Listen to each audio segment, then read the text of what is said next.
Dans cette vidéo, je vais te montrer comment mettre un prix d'order bump le plus efficace possible, les métriques à regarder et qu'est-ce que tu dois mettre en place. Je te fais cette vidéo parce que je sors d'un coaching avec un client qui me dit Thomas, de toute façon, un order bump à plus de 17 ou 27 euros, ça reste trop cher. Tu verras, on va en reparler.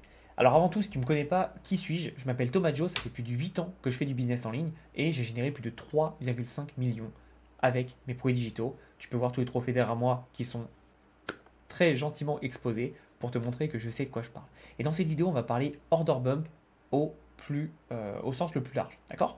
Premièrement, non, un order bump, c'est pas forcément 17 ou 27 euros. Si tu penses ça, forcément, tu perds de l'argent et tu perds des résultats.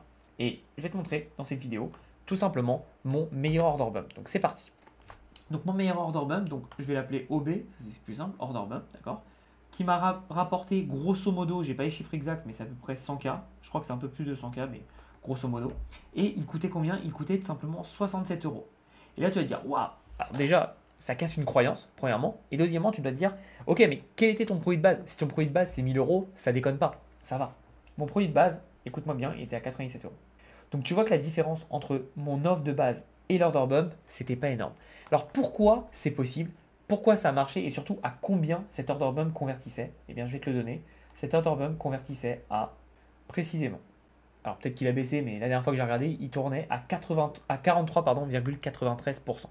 Et donc là, tu vas dire, mais attends, c'est pas normal. Comment un order bump ultra cher, parce que 67 euros pour un order bump, c'est cher.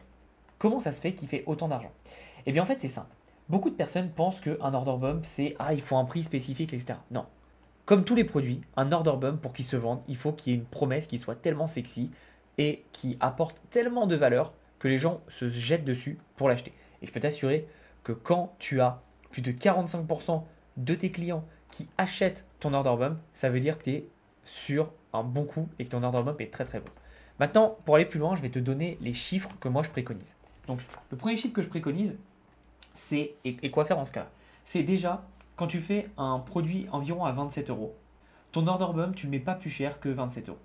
Il faut tout simplement que l'order bump ne soit pas plus cher que l'offre principale. Attention, ça arrive de temps en temps, mais moi, ça dépend des stratégies, mais grosso modo, je préfère pas. La plupart du temps, je préfère pas. Donc là, si j'ai un produit à 27 euros ou à 37 euros, mon order bump, je vais le mettre soit à 27, soit à 17. D'accord? Après, on peut s'amuser, on peut mettre 15, 20, etc. Mais j'aime bien mettre des chiffres avec des 7 ou avec des 9. Le classique, d'accord? Donc je vais tester ça. Et ensuite, comment je vais améliorer ou changer les prix? Eh bien, c'est très simple. En fait, je vais me faire guider par le TC ou le CT, le CR pardon, en anglais, le Conversion Rate, et en français, c'est le taux de conversion. Donc, qu'est-ce qu'il doit être? Il doit être tout simplement plus de 35%. Si ton taux de conversion sur ton order bump est à plus de 35%, tu sais que tu as un bon order bump. Maintenant, si ton taux de conversion il est à moins de 35%. Ça veut dire deux choses. Et je te dirai après, on finira juste après par la partie, ok, il est à plus de 35%, qu'est-ce que ça veut dire et qu'est-ce qu'on fait? Là, ça veut dire deux choses s'il est à moins de 35%. Ça veut dire que soit l'offre égale pas bien, pas bonne, l'offre n'est pas bonne, soit le prix, il est trop haut. Ok? Donc, ce qu'il faut faire là-dedans, c'est soit, j'ai changé de couleur, est-ce que je change de couleur? Ouais. Donc soit on baisse le prix, soit on change d'offre et on fait une offre qui est un peu plus sexy. Donc ça, il faut le monitorer et il faut checker. D'accord? Ça, c'est si tu es en dessous de 35%. Maintenant, si tu es au-dessus de 35%, par exemple, j'ai un client, il a un taux de conversion de 80%. Moi, j'ai vu ça, j'ai pété un plomb. Je me suis dit, mais tu perds énormément d'argent.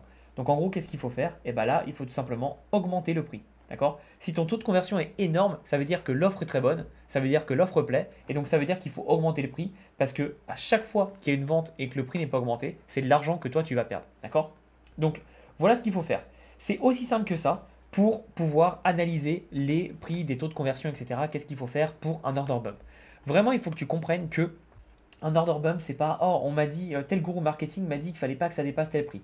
Non, ça ne veut rien dire. Et encore une fois, même dans l'exemple où je t'ai dit, voilà, moi en général, j'aime pas dépasser le prix du produit principal, ça dépend des stratégies. J'ai des clients où en fait, ce qu'on fait, c'est que on va tout simplement, pour le début, faire un produit pas cher à 7, 8 euros, 9 euros. Par contre, on va mettre un order bump qui va aller chercher de la conversion.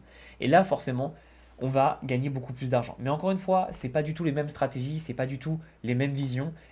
Dans la plupart du temps, ce que je préconise à mes clients, comme je l'ai dit, c'est tu as un prêt à 27 euros sur ton produit principal ou 37 euros, ne fais pas plus cher que ça. D'accord? Surtout si c'est ton premier produit, ne commence pas à complexifier les choses. Sache qu'en marketing, pardon, tout est possible, mais il faut vraiment que tu saches de quoi tu parles et tu saches ce que tu es en train de faire. Donc ne va pas complexifier la chose. Si c'est ta première offre, d'accord? Fais produit principal, order bump et fais un order bump qui va être un peu moins cher. Maintenant, tu vas me poser la question, ok, très bien Thomas, mais qu'est-ce qu'un bon order bump? Comment et qu'est-ce qu'on met dans un order bump? C'est quelque chose que je vois souvent et l'erreur que je vois le plus souvent et le plus possible chez les clients, c'est faire une formation A et en order bump on met une formation B. Alors ça peut marcher, tu peux faire des ventes, mais c'est pas ça que les gens attendent dans un order bump. Un order bump, il faut que ça soit quelque chose de rapide avec un résultat rapide. Je te donne un exemple parce que c'est pas nous qui avons inventé les order bumps, les vendeurs de formation, c'est notamment les compagnies aériennes. Qu'est-ce qu'ils ont ajouté comme order bump? Tu viens de prendre ton billet pour Paris-New York et ils te demandent est-ce que tu veux être surclassé? Est-ce que tu veux choisir tes sièges? Est-ce que tu veux mettre ton bagage en soute, etc., etc.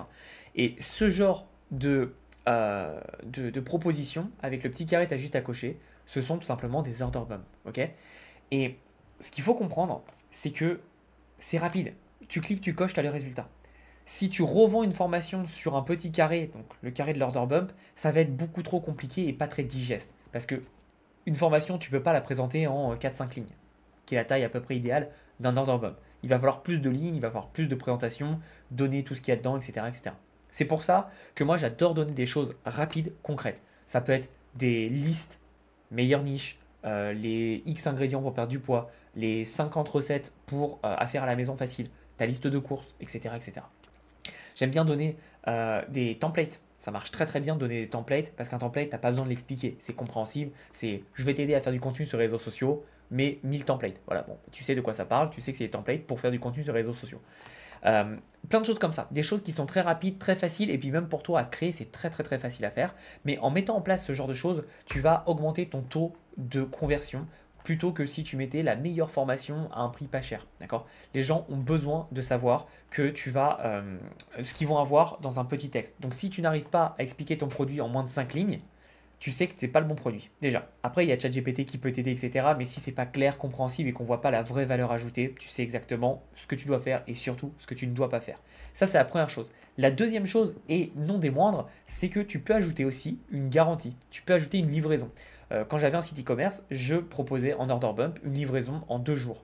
Et c'est comme ça que je gagnais beaucoup d'argent. Je la proposais à 9,99 et ça me permettait de gagner énormément d'argent.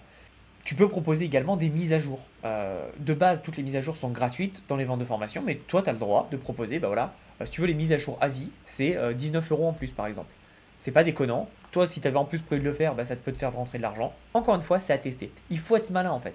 Mais il faut que tu proposes dans ton order bump des choses tellement faciles qu'en un clic, la personne sait qu'elle y a accès.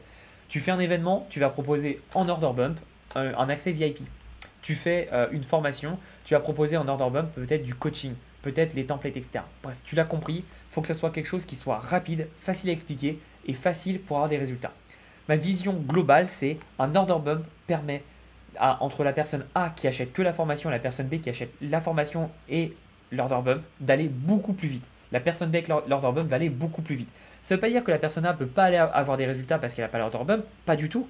La formation doit apporter des résultats, mais l'order bump doit apporter des résultats plus rapidement. Si tu gardes ce schéma, je peux t'assurer que tu vas faire beaucoup de ventes. Et pour info, moi je fais des order bump presque tous les jours, que ce soit pour moi ou pour mes clients. Donc je commence à avoir une expertise. Et comme je te l'ai dit, tout ce qui est guide, liste, PDF, template, etc., ça se vend extrêmement bien et surtout super facilement. Et donc c'est de l'argent en plus que tu peux aller chercher. C'est simple, un order bump te ramène au global entre 20 à 30% de chiffre d'affaires en plus. Donc tu vois, moi par exemple, sur mes 3,5 millions que j'ai générés, je sais qu'il y a à peu près 1 million qui a été généré par de l'order bump. Je ne sais pas si tu imagines, mais c'est juste colossal.